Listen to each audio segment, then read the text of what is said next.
Halo teman-teman, Assalamualaikum warahmatullahi wabarakatuh. Selamat datang di channel Denpono Media. Oke teman-teman, di video kali ini admin hanya akan sedikit membahas tentang apa yang terjadi dan apa ya resiko apabila kita melakukan gagal bayar pada tagihan Shopee, baik itu Shopee pinjam maupun Shopee Paylater. Nah, jadi mungkin teman-teman ada beberapa alasan yang mendasari atau melandasi terjadinya gagal bayar ini. Jadi seperti yang tak bahas di video-video sebelumnya yang membahas masalah modus penipuan, rata-rata orang yang ingin melakukan gagal bayar itu karena menjadi korban penipuan. Nah, ada juga memang karena memang sudah tidak sanggup.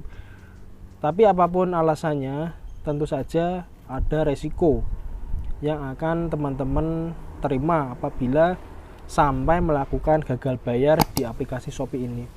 Kenapa? Karena aplikasi Shopee ini yang penyedia Shopee Paylater atau pinjam ini di dalam surat perjanjiannya itu terdapat suatu perjanjian di mana intinya apabila kita tidak mampu melakukan pembayaran, nanti data kita akan diserahkan ke OJK.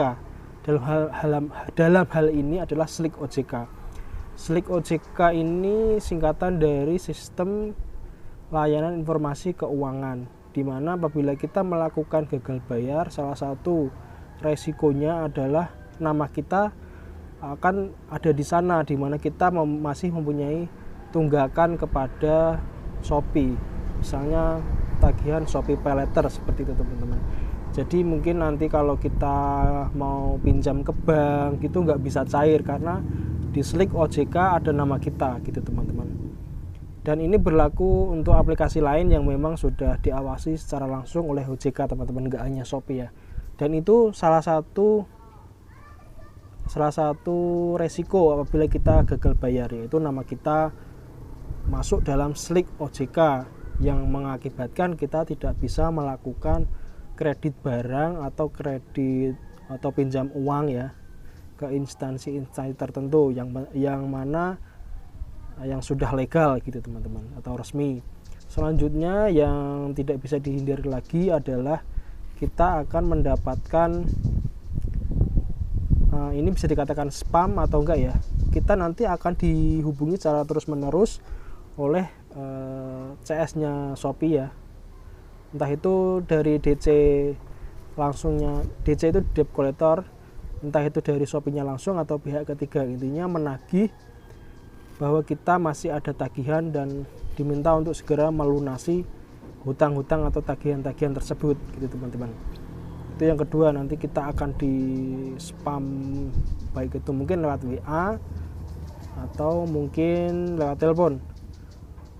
Dan aturan yang resmi itu yang umumnya kita ketahui bahwa penagihan ini tidak boleh melanggar hukum, kemudian tidak boleh juga menyebarkan data-data pribadi. Jika itu semua menimpa teman-teman, itu bisa kita laporkan ke pihak polisi gitu teman-teman. Lalu selanjutnya besar kemungkinan juga didatangi oleh DC lapangan, tetapi selama ini belum ada sih pihak dari Shopee mendatangi ke ke nasabahnya atau pengguna aplikasi Shopee yang melakukan gagal bayar. Jadi intinya seperti itu, apabila kita melakukan gagal bayar di Shopee itu masuk SLIK OJK. Kemudian maaf kalau suaranya agak berisik dan ada angin, ini posisi di atas rumah.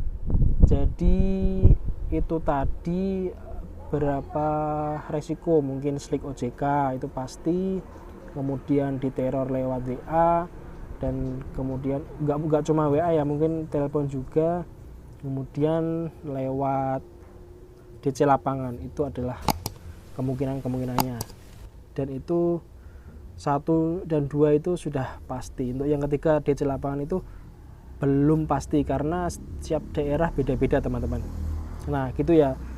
Dan bagaimana cara kita mengatasi semua itu, yaitu tergantung teman-teman semua mau bagaimana, atau ganti kartu atau apapun ya, intinya resikonya seperti itu.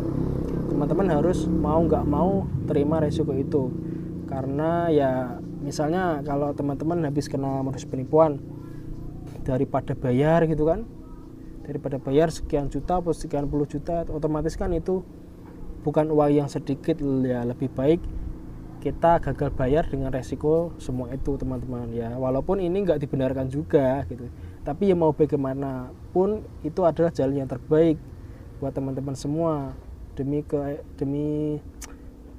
kestabilan ekonomi teman-teman semua. Karena jika teman-teman memaksakan untuk membayar sedangkan kebutuhan pokok-pokok yang lain saja ibaratnya pas-pasan, ya malah tambah terpuruk. Jadi ya gagal bayar itu menjadi salah satu alternatif solusinya dengan resiko-resiko yang harus diterima gitu teman-teman.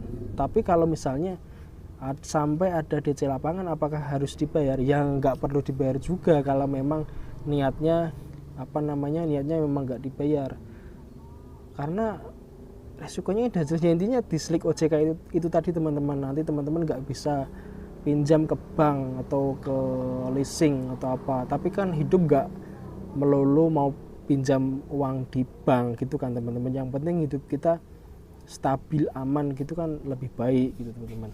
Yang penting jangan sampai gali lubang tutup lubang, apalagi mau bayar ini harus menggali lubang lagi dengan cara hutang di pinjol lain, itu jangan, karena itu adalah lingkaran setan, nggak mungkin ada ujungnya kalau teman-teman nggak berani mengambil resiko potong jalur seperti itu. Jadi gitu ya teman-teman, video singkat kali ini semoga teman-teman yang saat ini memutuskan untuk gagal bayar, terlebih yang terkena modus penipuan, semoga teman-teman dilancarkan rezekinya dan dimudahkan segala urusannya agar bisa menjalani hidup yang lebih baik, aman, stabil gitu teman-teman.